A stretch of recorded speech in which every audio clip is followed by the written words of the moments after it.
দিকে শিক্ষার্থীদের আন্দোলনের মুখে শেখ হাসিনার মতো দেশ ছেড়ে পালিয়ে গেলেন ভারতের প্রধানমন্ত্রী নরেন্দ্র মোদী। শিক্ষার্থীদের অ্যাকশনে দিল্লি ছেড়ে নেপালে গেলেন নরেন্দ্র মোদী। এর মধ্যে আটক করা হয়েছে একাধিক রাজনৈতিক কর্মীকে।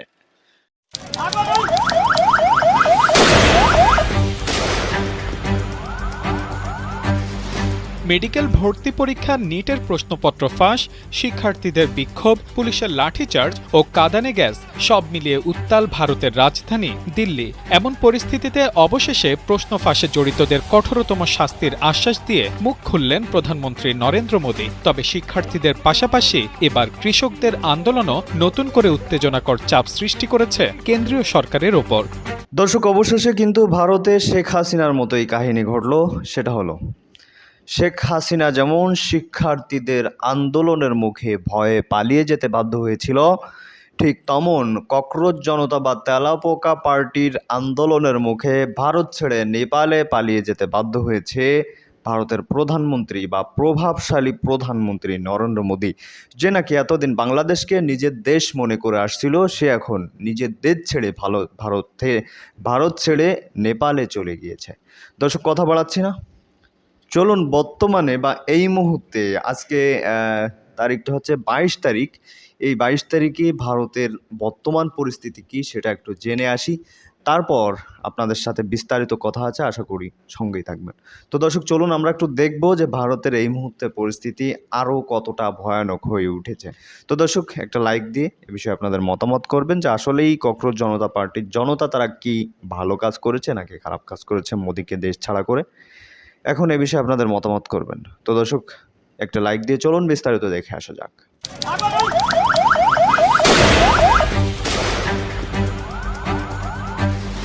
মেডিকেল ভর্তি পরীক্ষা নিটের প্রশ্নপত্র ফাঁস, শিক্ষার্থীদের বিক্ষোভ, পুলিশের লাঠিচার্জ ও কাঁদানে গ্যাস সব মিলিয়ে উত্তাল ভারতের রাজধানী দিল্লি। এমন পরিস্থিতিতে অবশেষে প্রশ্ন ফাঁসে জড়িতদের কঠোরতম শাস্তির আশ্বাস দিয়ে মুখ খুললেন প্রধানমন্ত্রী নরেন্দ্র মোদী। তবে শিক্ষার্থীদের পাশাপাশি এবার কৃষকদের আন্দোলনও নতুন করে উত্তেজনাকর চাপ সৃষ্টি করেছে কেন্দ্রীয় সরকারের ওপর।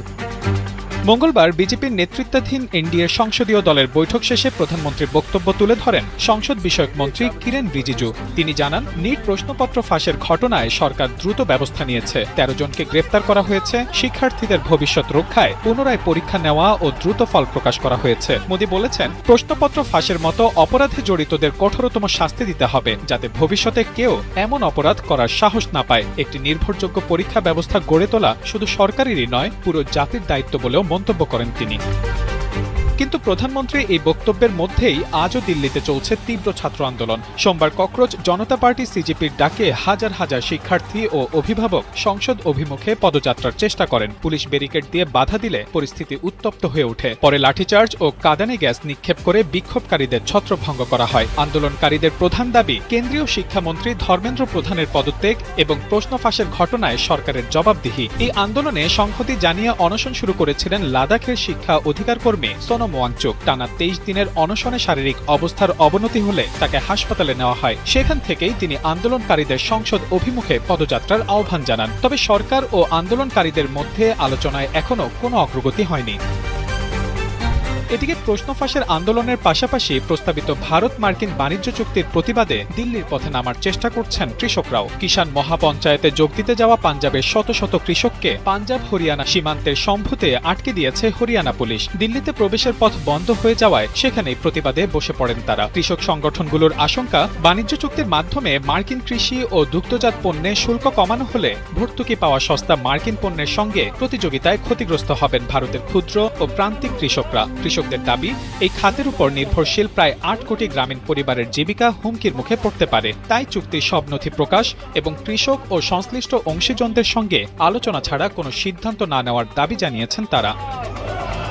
একদিকে প্রশ্ন ফাঁসের ঘটনায় ক্ষুব্ধ তরুণ প্রজন্ম, অন্যদিকে বাণিজ্য চুক্তি নিয়ে উদ্বিগ্ন কৃষক সমাজ। দাবি আলাদা হলেও দুই আন্দোলনের কেন্দ্রে রয়েছে সরকারের নীতি ও সিদ্ধান্ত নিয়ে মানুষের আস্থার প্রশ্ন। প্রশ্নপত্র ফাঁসে কঠোর শাস্তির আশ্বাস দিয়েছেন নরেন্দ্র মোদী, কিন্তু দিল্লির রাজপথে চলমান আন্দোলন বলছে শুধু আশ্বাস নয়, সরকারের কাছে এখন জবাবদিহি ও দৃশ্যমান পদক্ষেপও দাবি করছেন আন্দোলনকারীরা।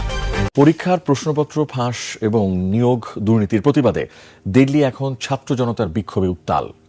ককরোচ জনতা পার্টি সিজেপির ব্যানারে রাজপথে নেমেছেন হাজার হাজার শিক্ষার্থী।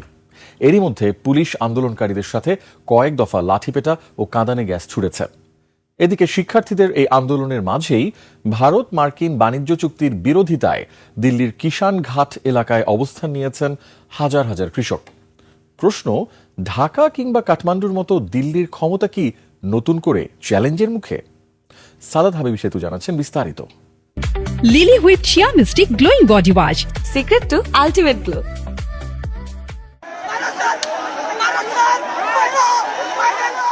মত প্রকাশের স্বাধীনতা কিংবা জবাবদিহিতা, ভারতের ক্ষমতা এবার নতুন করে চ্যালেঞ্জে এমন সব গণতান্ত্রিক ইস্যুতে। মানসিক অশান্তিতে 21 শিক্ষার্থীর আত্মহত্যার জেরে এই আন্দোলনের সূত্রপাত। দাবি ছিল সরল, আন্দোলনকারীরা চায় মোদির ক্যাবিনেট সর্বভারতীয় নিট এবং সিবিএসই পরীক্ষার প্রশ্নপত্র ফাঁস আর নিয়োগ দুর্নীতির বিরুদ্ধে তাদের দাবিগুলো শুনবে, প্রয়োজনে সংসদে আলাপ করবে এবং সরকারের কোনো ভুল থাকলে তা স্বীকার করে সামনে বাড়বে। তবে হয়েছে উল্টো। आज जो स्टूडेंट्स को मारा है, जिस तरीके से स्टूडेंट्स का सर फोड़ा है, वो बहुत ही शर्मनाक है। প্রশ্নপত্র ফাঁস আর নিয়োগের দুর্নীতির বিরুদ্ধে ককরোচ জনতা পার্টির নজিরবিহীন আন্দোলনে অচল হয়ে পড়েছে মোদির সাম্রাজ্য। ভারতের রাজধানী দিল্লির রাজপথ এখন ছাত্র জনতার ক্ষোভে উত্তাল। শিক্ষা ও অধিকার কর্মী সোনাম ওয়াংচুও হাসপাতাল থেকে আমরণ অনশন চালিয়ে যাওয়ায় আন্দোলনের বেগ আরও বেড়েছে।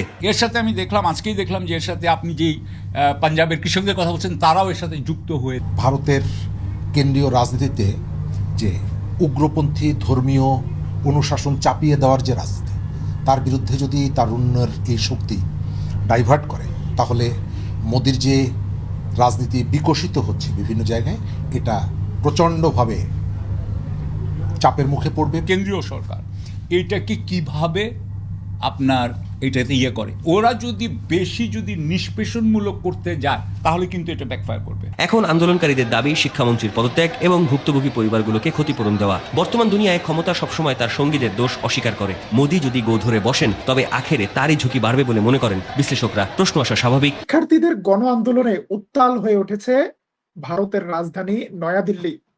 ভারতের জাতীয় সংসদ ভবন পর্যন্ত অবরুদ্ধ অবস্থায় রয়েছে। বিপুল পরিমাণ ছাত্র জনতা আবারও রাস্তায় নেমেছে ঢাকার স্টাইলে, কোটা না মেধা, অনেকটা এইরকম একটি আন্দোলন নিয়ে। এই আন্দোলনের নেতৃত্ব দিচ্ছে ককরোচ জনতা পার্টি বা সিজেপি। সিজেপির আন্দোলনে বিজেপির গদি নড়ে যেতে পারে। নরেন্দ্র মোদি তার গদি নিয়ে টেনশনে রয়েছে। আজকে দিল্লিতে ছাত্রদের আন্দোলনে ব্যাপক লাঠিচার্জ করেছে ভারতের পুলিশ এবং তার বিরুদ্ধে বিভিন্ন রাজনৈতিক দলের নেতাকর্মীরা প্রচন্ড রকম ক্ষোভ প্রকাশ করেছে। ভারতের গণতন্ত্রের জন্য আজকে একটি অন্ধকার দিন বলে অভিহিত করেছে অনেকেই। গ্রেপ্তার করা হয়েছে ককরোচ জনতা পার্টির প্রধান দীপক অভিজিৎকে। কি পরিস্থিতি দিল্লির সেটা জানাবো তুর্কিপিডিয়ার আজকের এই লাইভে। বাংলা একটি কথা আছে, অন্যের জন্য গর্ত খুঁড়লে সেই গর্তে নিজেকে পড়তে হয়। বেলুচিস্তানে বিভিন্ন ধরনের সন্ত্রাসী গোষ্ঠীকে মদত দেওয়ার অভিযোগ রয়েছে দিল্লির বিরুদ্ধে। এবার দিল্লি তার নিজের ক্ষমতা নিয়েই বিপদে রয়েছে।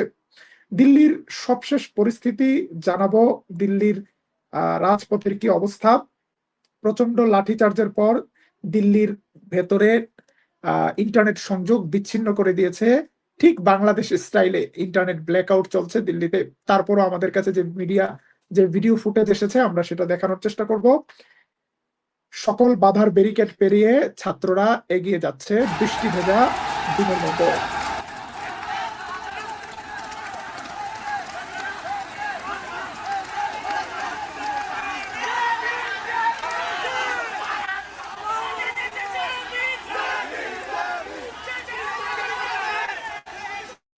ঢাকায় যেদিন ছাত্ররা পুলিশের ব্যারিকেড ভেঙে শাহবাগের নিয়ন্ত্রণ নিয়েছিল, এইরকম সিচুয়েশন দেখা যাচ্ছে দিল্লির রাজপথে। পুরো দিল্লি অচল করে ফেলেছে ছাত্ররা। দিল্লি সম্পর্কে আমরা দিল্লি থেকে আরো কিছু ভিডিও আপনাদেরকে দেখাচ্ছি। दिल्ली जाम कर दिया गया है, बिल्कुल देखो कितने स्टूडेंट यहाँ पर इस टाइम आया हुआ है।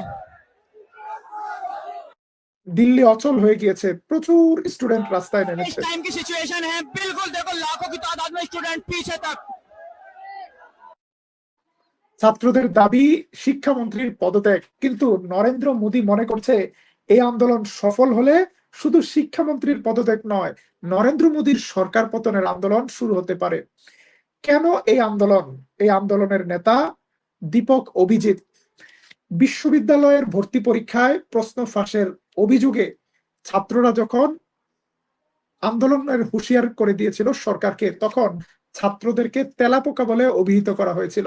তারপর তেলাপোকা জনতা পার্টি নামেই নতুন দল করেছে ছাত্ররা। সেই দল হয়েছিল সোশ্যাল মিডিয়াতে, কিন্তু সোশ্যাল মিডিয়া ছেড়ে এবার রাজপথে নেমেছে তরুণ মেধাবী ছাত্ররা, এবং তাতে নেতৃত্ব দিচ্ছে দীপক অভিজিৎ নামক পলিটিক্যাল কমিউনিকেশনে এক্সপার্ট, ডিজিটাল কমিউনিকেশনে এক্সপার্ট একজন তরুণ।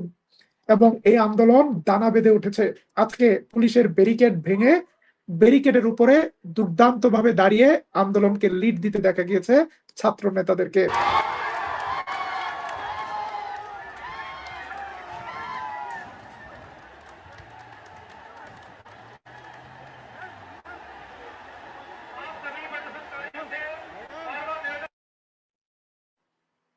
দর্শক দেখলেন খুব গুরুত্বপূর্ণ প্রতিবেদন। এতক্ষণ আমাদের সাথে থাকার জন্য, দেখার জন্য সবাইকে ধন্যবাদ জানাচ্ছি। দর্শক, এখন এই বিষয়ে আপনাদের মতামত কী হবে একটু কমেন্টের মাধ্যমে জানাবেন। দেখছিলেন সার্বিক পরিস্থিতি।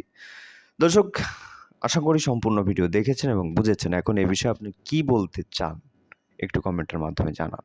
তো দর্শক, ভালো থাকুন, সুস্থ থাকুন। দেখা হচ্ছে খুব দ্রুত অন্য কোনো নিউজের মাধ্যমে, অন্য কোনো আলোচনার মাধ্যমে। ভালো থাকুন, সুস্থ থাকুন। আল্লাহ হাফেজ।